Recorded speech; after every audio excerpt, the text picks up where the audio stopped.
Desde los rincones más fríos, oscuros y desolados de la red, donde las pesadillas toman forma y los algoritmos no se atreven a mirar, sean todos bienvenidos al canal Frases que cambian vidas.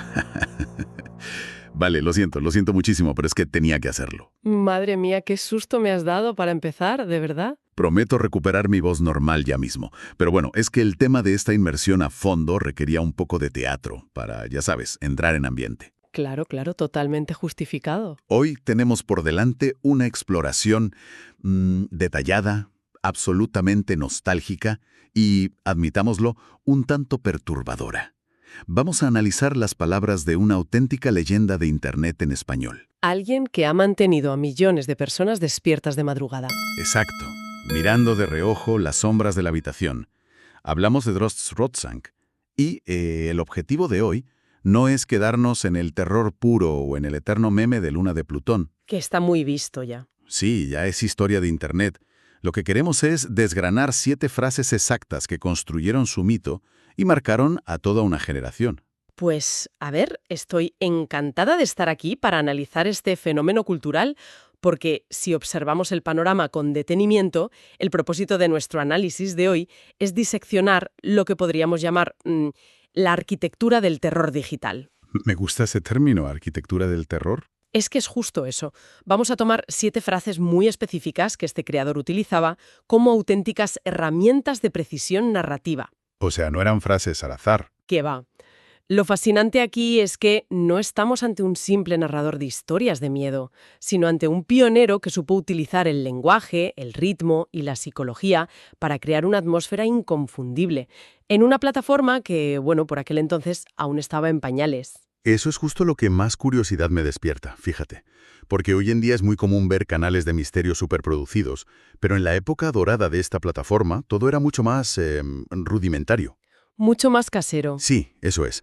Para quienes quizá no vivieron ese boom inicial o solo conocen las parodias actuales, a ver, ¿qué hacía que este canal fuera tan especial? ¿Por qué estas 7 frases en particular lograban paralizar a la gente frente al ordenador? Pues la respuesta radica en cómo estas frases hackeaban, por así decirlo, las defensas psicológicas de quien miraba la pantalla. En los inicios del vídeo en Internet, la audiencia no estaba acostumbrada a una ruptura tan agresiva de la cuarta pared en un contexto de terror. Ya, no se lo esperaban. Claro, las frases de este creador no eran meros adornos, eran anclajes que manipulaban la tensión. Por eso siguen resonando hoy. Operaban en una fina línea entre el entretenimiento y el pánico real. Entiendo. Entonces, si te parece, vamos a empezar por el principio, por la puerta de entrada a ese universo de pánico. Vamos allá. Imaginemos la escena. La pantalla se oscurece, la música de fondo se vuelve tensa, muy lenta, y de repente suena esa voz profunda diciendo la primera frase de nuestra lista. Prepárate muy bien, porque estos son, seguido del título del vídeo. Madre mía, los pelos de punta. Es que siempre me ha parecido curioso cómo algo tan breve puede generar un escalofrío inmediato. ¿Qué mecanismo se esconde detrás de esta advertencia? Bueno, es un recurso que funciona de maravilla porque actúa como un disparador psicológico de manual. Cuando el cerebro humano escucha esa orden directa, prepárate muy bien, lo que está ocurriendo a nivel cognitivo es una preparación instintiva para el impacto. O sea, el cuerpo reacciona antes de ver nada. Exacto. Es el equivalente narrativo a ese momento en una montaña rusa cuando el vagón sube lentamente antes de la gran caída. La mente sabe que el peligro se acerca. No se muestra el monstruo de golpe, se avisa de que el monstruo está a punto de aparecer. Claro, y ahí la tensión se dispara. Totalmente. Ante la anticipación de algo terrorífico, el sistema nervioso empieza a liberar adrenalina de forma preventiva. Historia real, el cuerpo de quien escucha ya está en estado de alerta. Eso es. Es como si el narrador pidiera permiso para asustar, pero al mismo tiempo bloqueara cualquier vía de escape. Una observación muy precisa. Crea una tensión narrativa casi insoportable. Y además, hay un detalle técnico en esa frase, la pausa suspensiva al final. El silencio. Sí, esos puntos suspensivos implícitos en el tono de voz obligan a la audiencia a llenar el vacío temporal con sus propios miedos. El silencio que sigue a porque estos son, dura apenas un segundo o 2, pero en ese lapso la imaginación del espectador trabaja a toda máquina. Es brillante. Te deja a solas con tus pensamientos por un segundo. Es un truco fundamental para asegurar que, cuando comience la narración, la atención sea absoluta y la guardia esté completamente bajada. Me parece brutal, de verdad. Y aquí es donde la cosa se pone aún más interesante, porque una vez que la atención está garantizada y el ambiente está tenso, llega un momento en el vídeo donde se rompe por completo la barrera entre la ficción y la casa de quien está mirando. El golpe de gracia. Y así llegamos a la segunda y tercera frase de nuestra lista. De repente la narración baja el volumen, adopta un tono, no sé, casi conspiranoico y suelta la frase número 2. Esto es real. ¡Buah! Tremendo. Escuchar esa afirmación a las 3 de la mañana debía ser la receta perfecta para el pánico absoluto. Pero, a ver, ¿por qué nos lo creíamos? Para entender por qué funcionaba, hay que considerar el concepto del valle inquietante aplicado a la narrativa y cómo consumimos ficción tradicionalmente. Existe un contrato invisible entre el espectador y la pantalla. La pantalla protege. Claro, sabes que es mentira. Exacto. Quien ve una película de vampiros sabe que es un decorado, actores y maquillaje. Pero al introducir la afirmación categórica de «esto es real», en un medio como Internet, donde abundan los vídeos caseros y las filtraciones, se dinamita esa barrera de protección. Te la quitan de golpe. Sí. Al difuminar la línea entre el cuento de terror y el mundo físico, el impacto emocional se multiplica. Ya no es una película, es una amenaza documentada que, teóricamente, comparte el mismo plano existencial que la audiencia. Tiene mucho sentido, sobre todo en aquellos años donde circulaban vídeos de supuestas cámaras de seguridad, fantasmas pixelados o metraje encontrado que parecía, vamos, súper verosímil.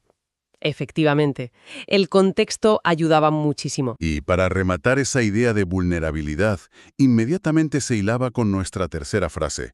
Una que tiene un toque casi poético con mucha personalidad. Recuerden aquellos oyentes de Huesos Negros, que la realidad siempre supera la ficción. Una frase mítica. Sí, primero me llama mucho la atención esa expresión. ¿Qué significa exactamente ser un oyente de Huesos Negros? Es un detalle maestro desde la perspectiva de la construcción de comunidad. Fíjate que en la sociología del Internet, crear un argot exclusivo es vital. Llamar a la audiencia oyentes de Huesos Negros crea un sentido de pertenencia a una élite, a un grupo selecto. Como un club VIP del misterio. Algo así. Define a quienes son lo suficientemente valientes, o quizá lo bastante morbosos, para mirar fijamente hacia la oscuridad cuando los demás apartan la vista. Establece una hermandad secreta. Es una forma de decir, nosotros somos los que nos atrevemos a ver la verdad, ¿no? Exactamente. Pero volviendo al núcleo de esa tercera frase, la premisa de que la realidad siempre supera la ficción es verdaderamente el pilar filosófico sobre el que se construyó todo este imperio digital. Su base de operaciones. Sí. El argumento central es que el mundo real está plagado de asesinos en serie, misterios sin resolver, anomalías científicas y rincones perturbadores de la web profunda. Y esos elementos tangibles son infinitamente más aterradores que cualquier guión de Hollywood. Porque pueden pasarte a ti. Eso es. Al insistir en esto, se valida el miedo del espectador. Se le dice, tienes razón en tener miedo, porque el mundo es un lugar oscuro. Entonces el efecto combinado de estas primeras frases es dejar a la audiencia completamente vulnerable. Se elimina la red de seguridad de pensar que es solo un cuento inventado. Se quedan a la intemperie. Y justo en ese momento de máxima vulnerabilidad es cuando llega el gancho directo a la conciencia. Y así pasamos a lo que considero un juego psicológico y moral espectacular. Llegamos a la frase número 4. ¿Y tú qué harías en una situación así? Uf, esa pregunta es durísima. De repente, la narración abandona la tercera persona y lanza un dardo directo. He leído testimonios de personas que decían quedarse mirando al techo toda la noche solo por culpa de esa preguntita. Y no me sorprende en absoluto. Este recurso plantea un cambio de paradigma en cómo interactuamos con las historias. Tradicionalmente, el consumo de terror es una experiencia pasiva. Te sientas y miras. Claro, quien mira la película observa a los protagonistas tomar decisiones absurdas, como bajar al sótano a oscuras en lugar de salir corriendo de la casa, y los juzga desde la comodidad del sofá. Típico. Pero claro, al lanzar una pregunta retórica tan directa, se obliga a la mente a realizar un ejercicio de empatía situacional extrema. Espera, me quiero detener ahí un segundo. ¿A qué nos referimos exactamente con empatía situacional extrema en este contexto?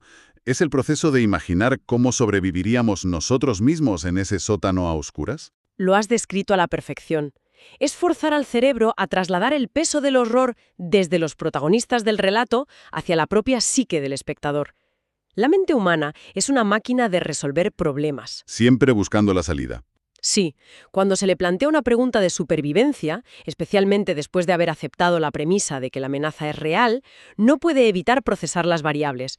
¿Hacia dónde correría? ¿Qué arma usaría? ¿A quién llamaría? Claro, entras en bucle. Ese es el motivo por el cual la gente no podía dormir. El cerebro seguía simulando escenarios de escape para una situación aterradora. Es una táctica de manipulación psicológica brillante. Es como convertir a quien escucha en el coprotagonista forzoso de la pesadilla. Y lo más desconcertante de todo es cómo se cerraba este ciclo psicológico. Porque después de arrastrar a la audiencia por el lado más retorcido y cruel de la humanidad, pasábamos a la frase número 5. Y ahí cambiaba todo. Totalmente. Aquí el tono daba un giro de 180 grados. De repente, la voz dejaba de ser espeluznante para sonar casi como un consejero sabio, y sentenciaba: piénsalo 2 veces, antes de hacer algo así. Un cambio radical. ¿Sí? Siempre me ha parecido alucinante encontrar un consejo moral justo al final de los vídeos más oscuros de Internet. ¿Qué función cumple esta advertencia? Pues cumple una función puramente catártica y estructural. Es un recurso narrativo inesperado pero fundamental. A lo largo del relato se ha llevado a la audiencia por un descenso a los infiernos. Se han mostrado crímenes atroces, errores fatales, decisiones catastróficas. Lo peor de lo peor. Exacto. Si el vídeo terminara ahí, el residuo emocional sería de pura angustia o de simple morbo gratuito. En su lugar, al introducir este ancla moral, se le otorga a la historia de terror el peso de una fábula clásica o de un mito aleccionador. Como los cuentos infantiles originales que eran terroríficos. Precisamente. Pensemos en las versiones originales de los cuentos de los hermanos Grimm o de Charles Perrault. No estaban diseñados únicamente para asustar a los niños junto a la chimenea. Su propósito real era advertirles de los peligros del mundo real, enseñarles a no hablar con extraños en el bosque o a no desobedecer a sus mayores. Claro, tenían una utilidad. Sí. Ese aterrizaje moral en los vídeos le daba una legitimidad ética al contenido. Lo elevaba. Estaba transmitiendo un mensaje claro. Observa esta tragedia, siente el terror y extrae una lección vital para no cometer el mismo error. Es una manera de justificar el viaje hacia la oscuridad. Como decir: no hemos venido aquí solo a pasar miedo, hemos venido a aprender a sobrevivir. Me parece una estrategia fascinante para equilibrar el tono del canal. Muy inteligente, desde luego. Bueno, llegados a este punto, ya hemos analizado la preparación para el susto, la paranoia de lo real, la crisis existencial de la supervivencia y la lección de moralidad. Y ahora, tocaba volver al mundo terrenal, salir del trance. Entramos en nuestro último bloque, el ritual de despedida. La vuelta a la realidad. Comparado con la profundidad psicológica de todo lo anterior, ¿afectaba esto a la atmósfera que se había creado?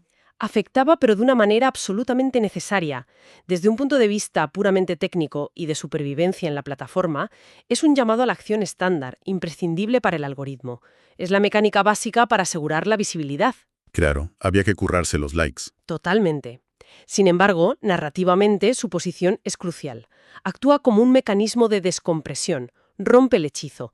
Le recuerda a la audiencia que, a pesar de todo el terror experimentado, están a salvo frente a una pantalla, consumiendo contenido creado por otra persona. Es como encender la luz de la habitación. Exactamente igual que el momento en el que se encienden las luces en la sala de cine y comienzan a rodar los créditos. Devuelve a la gente a la realidad cotidiana de los likes y las suscripciones. Pero claro, el vídeo no podía terminar simplemente con una petición comercial. Había que ponerle la firma. Y aquí llegamos a la frase número 7. La joya indiscutible de la corona. El cierre definitivo. El broche de oro. Había una sensación generalizada de que, si un relato antiguo no terminaba con estas palabras exactas, el ritual estaba incompleto. Con mucha reverencia, un tono casi mítico y una lentitud calculada, la frase rezaba: «Te ha hablado Dross, y te deseo buenas noches». ¡Qué barbaridad! Es que solo pronunciarlo ya evoca ecos en la memoria. ¿Qué hace que esta despedida sea tan icónica? Es, sin lugar a dudas, una clase magistral de construcción de marca personal y de mitología digital. Lo primero que debemos notar es el uso impecable de la tercera persona. te ha hablado Dross. No se utiliza la primera persona. No dice yo soy o yo te he contado. Cierto, es como si hablara de otra entidad. Esa es la clave. Al referirse al nombre en tercera persona, se separa a la entidad humana, a la persona detrás del micrófono, del personaje mítico y omnisciente que acaba de relatar la historia. Convierte al narrador en una especie de entidad incorpórea. Consolidó una identidad tan inquebrantable que esa cadencia se convirtió en un sello inconfundible. Es el equivalente sonoro a una firma de autor en un lienzo. Es verdad. Y luego está el final de la frase, ese y te deseo buenas noches. Siempre me ha parecido que encierra una ironía brutal. Porque acabas de relatar la existencia de 5 entidades paranormales que podrían estar acechando en las sombras de la casa, y acto seguido, con toda la calma del mundo, deseas un descanso plácido. Es un toque de sarcasmo muy refinado. El contraste entre el contenido espeluznante y la cortesía formal de desear unas buenas noches genera una disonancia cognitiva muy interesante. Te deja un poco descolocado. Sí, es una última sonrisa irónica desde la oscuridad antes de que la pantalla funda a negro. Deja a la audiencia con una mezcla de respeto, alivio por haber sobrevivido al relato y una inquietud latente. Es la guinda perfecta para un cóctel de emociones muy intenso.